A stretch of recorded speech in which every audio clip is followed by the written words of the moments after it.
আসসালামু আলাইকুম। আজকে আমরা আলোচনা করব বান্না ক্রিম নিয়ে। এটা প্রস্তুত করে স্কয়ার ফার্মাসিউটিক্যালস পিএলসি। এটা জেনেরিক নেম সিলভার সালবাডায়াজিন 1%। এটা 25 গ্রাম টিউবের দাম 60 টাকা করে। নির্দেশনা কি জন্য বান্না ক্রিম ব্যবহার করা হয়? বান্না ক্রিম পোড়ার ক্ষতে ব্যাকটেরিয়া সংক্রমণের প্রতিরোধক হিসেবে ব্যবহৃত হয়। পোড়ার ক্ষত ব্যতীত অন্য নির্দিষ্ট ধরনের ক্ষেত্রে যেখানে সংক্রমণ হতে পারে সেক্ষেত্রে জীবাণু রোধী হিসাবে দেহের বহিরাংশে ব্যবহার করা হয়।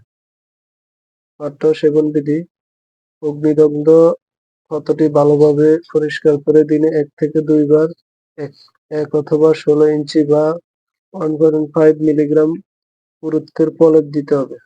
ত্বকটিতে সবসময় বার্না ক্রিম লাগিয়ে রাখতে হবে। যদি কোনো কারণে ক্ষত স্থান হতে ক্রিম সরে যায় তবে সেখানে পুনরায় বার্না ক্রিম প্রয়োগ করতে হবে। রোগী যদি ড্রেসিং ব্যবহার করতে চায় তবে সেক্ষেত্রে তা ব্যবহার করা যাবে।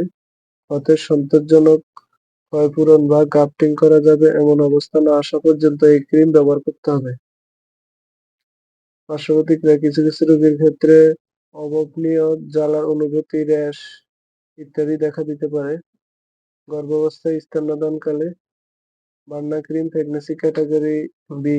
গর্ভাবস্থায় বিশেষ করে প্রসবদানের সময়কালে কেবলমাত্র বিশেষ বিবেচনায় ক্রিমটি ব্যবহার করতে হবে। সিলভার সালফারাজিন মাতৃদুগ্ধে নিঃসৃত হয় কিনা তা জানা নাই, তবুও যেহেতু স্তন্যদানকালীন সময়ে ওষুধটি বিশেষ প্রয়োজন বিবেচনায় ব্যবহার করতে হবে অথবা চিকিৎসকের পরামর্শ অনুযায়ী ব্যবহার করতে হবে।